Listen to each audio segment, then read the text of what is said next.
Men o'zimni 19 yoshimda juda yosh, sodda qiz deb o'ylardim. Hali hayotning achchiq va shirin tomonlarini to'liq bilmasdim.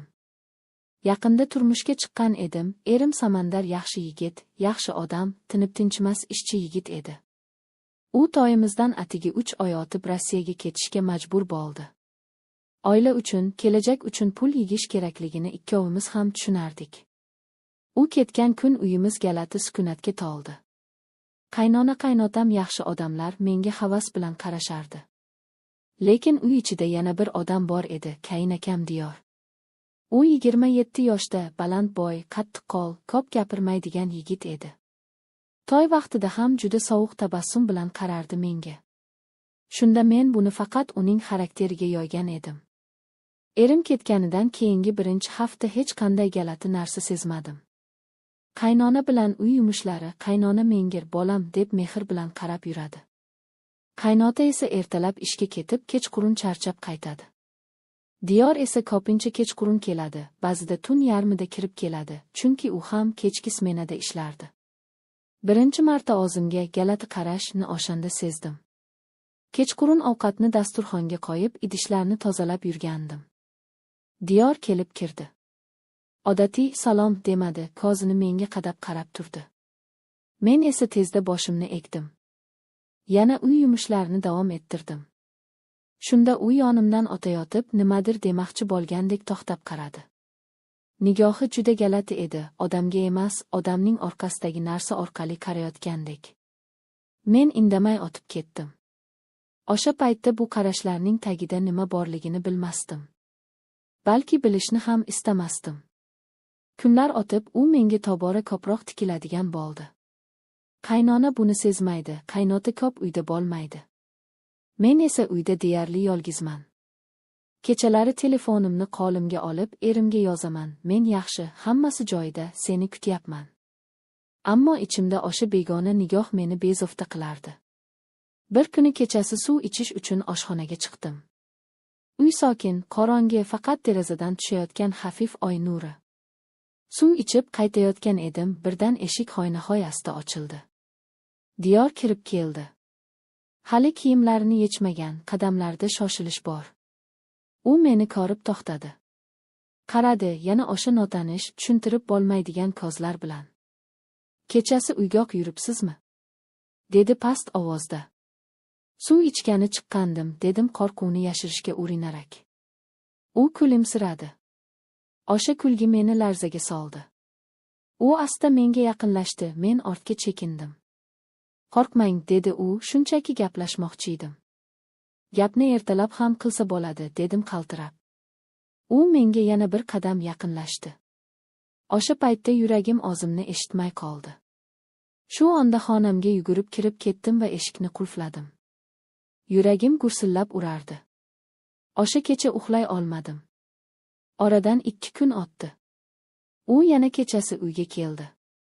Bu safar men yosh boladek qo'rqib, xonamdan chiqmay o'tirdim.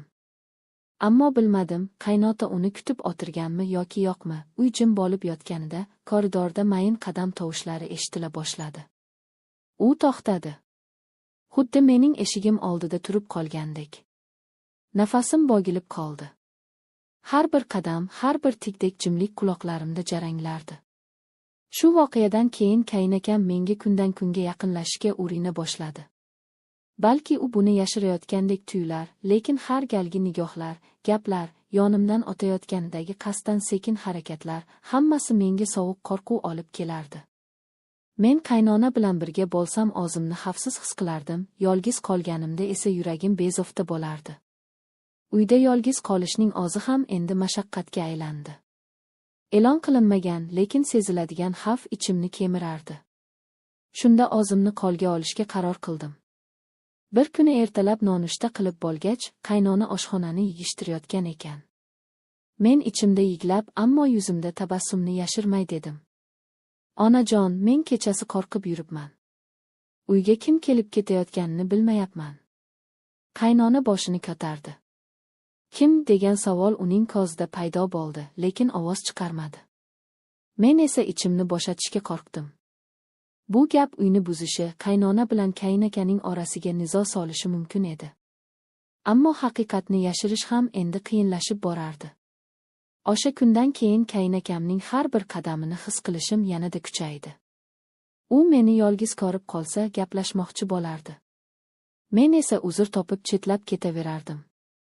Ammo ruhiy bosim kundan kunga ortardi. Men bir kecha qaror qildim, agar u yana uyga kechasi kelsa, ichimdagi qo'rquvni qaynona va qaynotaga aytaman. Men endi yolg'iz qo'rqib yura olmayman. Shu kecha eshik yana past ovozda shiqirladi. U keldi. Uyning ichidagi qadam tovushlari yuragimni muzlatib yubordi. Men eshik ortida tiyilib turdim. U sekin qarorgacha keldi. Nafasi eshik ortidan eshitilayotgandek edi. Bu safar u shunchaki turmadi, eshikni yengil ushlab qo'ydi.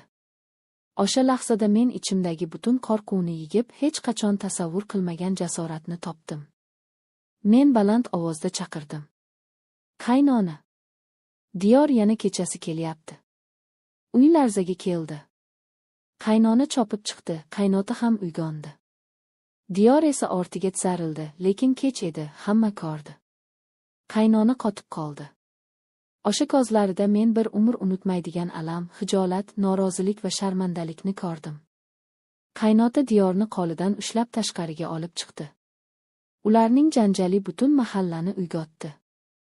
O'sha kecha men xonamda o'tirdim, qo'rqib ham, yengillashib ham.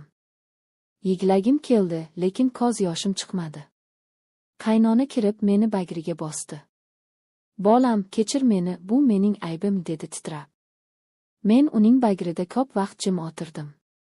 Ertasiga Diyor uydan qochirilib yuborildi. Qaynota bir oy davomida ham unga, ham menga tik qaray olmadi. Qaynona esa meni asrab, qo'llab-kuylab yurdi. Erimga hammasini aytdim. U yig'ladi, uzr so'radi, darrov qaytaman, dedi. Shu voqeadan keyin hayotim asta-sekin tinchidi, lekin bu sinov menga shuni anglatdi. Ba'zan ayolning eng katta jasorati qo'rquvdan qochish emas, balki uni tan olib, yordam so'rashdir. Diyor uyimizdan chiqarilgan kundan keyin uy ichida galati sukunat hukm surdi. Go'yo hamma odam o'ziga kelolmay, o'zini aybdor his qilayotgandek edi. Qaynona ham ko'zlarini mendan yashirardi. Men esa ularni ayblamasdim. Bu voqeada mening aybim yo'q edi. Hech kim bunday narsani kutmagandi. Lekin baribir uyda bir og'ir xorginlik paydo bo'ldi. Ertasi kuni ertalab qaynona menga nonushta tayyorlab qo'ydi. U odatda menga yumshoq, mehr bilan gapirardi. Ammo o'sha kuni uning ovozida titroq bor edi. Bolam, sen kecha bo'lgan voqeani ko'nglingdan o'tkazib yuborma, dedi u asta. Buni bizning oilamizdagi qora dog' deb o'ylama. Men sening qaynonangman, sen mening qizimsan. Men seni tushunaman. Men uning gaplarini eshitib ko'zlarim yoshga to'ldi. Bu ayolni motor kabi ishlatib, hushidan ketguncha xizmat qilganim uchun emas, meni haqiqatan ham o'g'li kabi ko'rganini sezganim uchun. Qaynota esa kecha-yu kunduz gamgin yurdi. O'sha kuni u Diyor bilan juda qattiq janjallashganini qo'shnilar ham eshitishgan ekan. Qaynota uyga qaytib kirganida rangi oqargan, qo'llari titrar, o'zi ham entikib nafas olar edi. U menga qarab dedi. Bolam, sen o'zingni aybdor his qilma. Ayb bizda. Biz bilmay ko'rmay yuribmiz. Men esa boshimni egdim. Shu kundan keyin qaynota menga hech qachon baland ovozda gapirmadi. Meni ko'rsa izzat bilan qizim der, biror narsa ko'tarsam yordam berishga shoshardi. Bu voqea ularni sinib qo'ygandek edi. Oradan bir hafta o'tdi. Erim Samandar bilan telefon orqali uzoq gaplashdik. Men unga hammasini aytdim, hech narsani yashirmadim. U uzoq jim qoldi. Yuragim gash tortdi, balki u meni ayblar deb o'yladim. Lekin u chuqur nafas olib dedi. Sen mardlik qilib to'xtatibsan.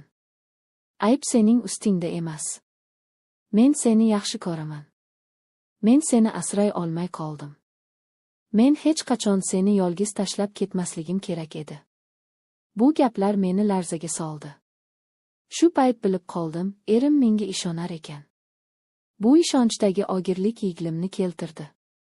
Samandar tez orada qaytaman, dedi. Lekin men uning qaytishini ham qo'rquv, ham shodlik bilan kutardim. Bu voqea unga og'ir botishini bilardim. Diyor uyimizdan ketganidan so'ng mahalla ham gap-so'z bilan tola edi. Diyorni nega chiqarishdi, nima bo'ldi, nega kechalari kelardi, degan savollar ko'p odamlar orasida aylanardi. Qaynona har kuni ko'chaga chiqqanida odamlar uni ayab qarashardi, ba'zilar esa shivir-shivir qilishardi. Lekin ularga e'tibor bermasdi. U o'z oilasini, kelinini himoya qilishni birinchi o'ringa qo'ygandi. Men ham bir-ikki marta ko'chaga chiqqanimda ayollar nazarida o'zimni noqulay his qildim. Ammo hayot davom etardi. Men o'z vazifalarimni bajarardim, uyimni yig'ishtirardim, qaynona bilan birga ovqat tayyorlardim. Va eng muhimi, o'zimni ruhiy tiklashga harakat qilardim. Kechqurunlar yotganimda haligi qadam tovushlari, eshik silliq ochilgandek ovozlar qulog'imga kelar, zurbillashib ketardim. Bu qo'rquv bir necha hafta meni tark etmay yurdi. Bir kuni kechqurun qaynona yonimga keldi. Yonimga o'tirdi, qo'limni ushladi. Bolam, sen juda kuchlisan.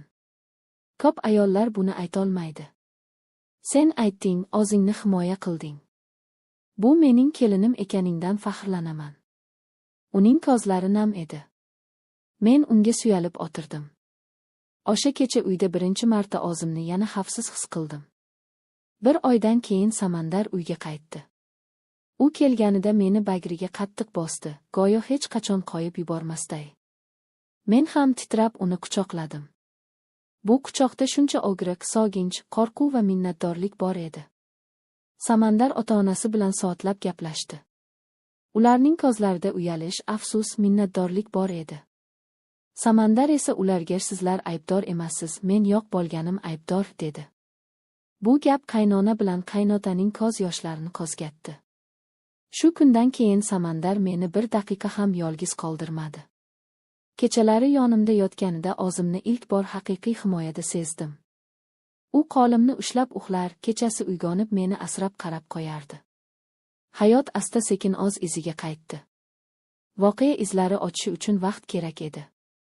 Lekin biz oilamiz bilan uni yengdik. Men endi o'sha kechalar, o'sha qadam tovushlar haqida o'ylaganimda titrab ketmayman. Chunki o'zimni himoya qila olganimni bilaman. Samandar va men o'z sevgimizni yana mustahkamlab oldik. U menga qarab ba'zan shunday derdi. Sen o'sha kecha menga emas, o'zingga sodiq bo'libsan. Bu mardlik. Men uni quchoqlardim. Yillar o'tib ham bu voqea biz uchun esdalik bo'lib qoldi. Og'riqli, lekin saboq bo'lgan esdalik.